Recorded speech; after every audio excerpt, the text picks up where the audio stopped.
আসসালামু আলাইকুম। আশা করছি ভালো আছেন সবাই। আজকে আমরা কোনো টিউটোরিয়াল বা কোনো টিপস নয়। আজকে আমরা একটা সত্য ঘটনা জানবো। এটা ছিল ১৯৯৬ সাল। তখন হয়তো আমাদের অনেকেরই জন্ম হয়েছে, অনেকেরই হয়নি। তবে সে বছর একটা কোম্পানি প্রতিষ্ঠিত হয় ইউএসএতে, যার নাম ব্যাংক্রাফট। এটাকে আজকে আমরা গুগল নামে জানি। আর এটা প্রতিষ্ঠাতা ছিল সার্জে ব্রিন এবং ল্যারি পেজ। তারা ছিল ক্যালিফোর্নিয়ার স্ট্যামফোর্ড ইউনিভার্সিটির স্টুডেন্ট। তো ব্যাংক্রাফটটাকে আমরা একটা সার্চ ইঞ্জিনও বলতে পারি। তবে প্রতিষ্ঠা ২ বছর পরে অর্থাৎ ১৯৯৮ সালে সার্জে ব্রিন এবং ল্যারি পেজ সিদ্ধান্ত নেয় যে তারা এই কোম্পানিটাকে ওয়ার্ল্ড ওয়াইড লঞ্চ করবে। তো তারা ঠিক করে একটা নতুন নাম দিয়ে সেটাকে লঞ্চ করবে। তো নামটা সার্জে ব্রিন ঠিক করে। সে সাজেস্ট করে যে কোম্পানির নামটা হবে গুগল। Google GOOGOL। এটা একটা ম্যাথমেটিক্যাল টার্ম। এটা দ্বারা বোঝায় যে একের পরে ১০০টা শূন্য।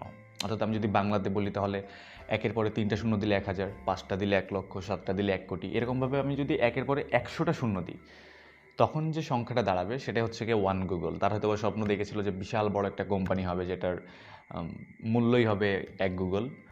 তো যাই হোক, নাম ঠিক করার পরে ল্যারি পেজ লোগো বানানোর দায়িত্বটা নেয়। সে একটা লোগো বানায়। সে বানায় যে এই লোগোটা। আর সে লোগোটা সার্জে ব্রিনকে দেখায়। সার্জে ব্রিন বলে ল্যারি পেজকে যে লোগোর বানানটা ভুল হয়েছে, কারণ সে বলেছিল এই গুগল, বাট বানানটা ভুল করে ল্যারি পেজ বানিয়েছে এই গুগল। কিন্তু মজার বিষয় হচ্ছে গিয়ে তারা সেই ভুল বানানের লোগোটাকেই সিলেক্ট করে এবং গুগল প্রতিষ্ঠার ২৪ বছর পরেও, অর্থাৎ আজ ২০২২ সালে এখন আমরা আছি, এখন আমরা সেই ভুল বানানের গুগলটাকে ব্যবহার করছি এবং সেই গুগলটাই আজকে পুরো পৃথিবীতে রাজ করছে। আর এখন টেকনোলজির জগৎ তো আসলে গুগল ছাড়া কল্পনাও করা যায় না।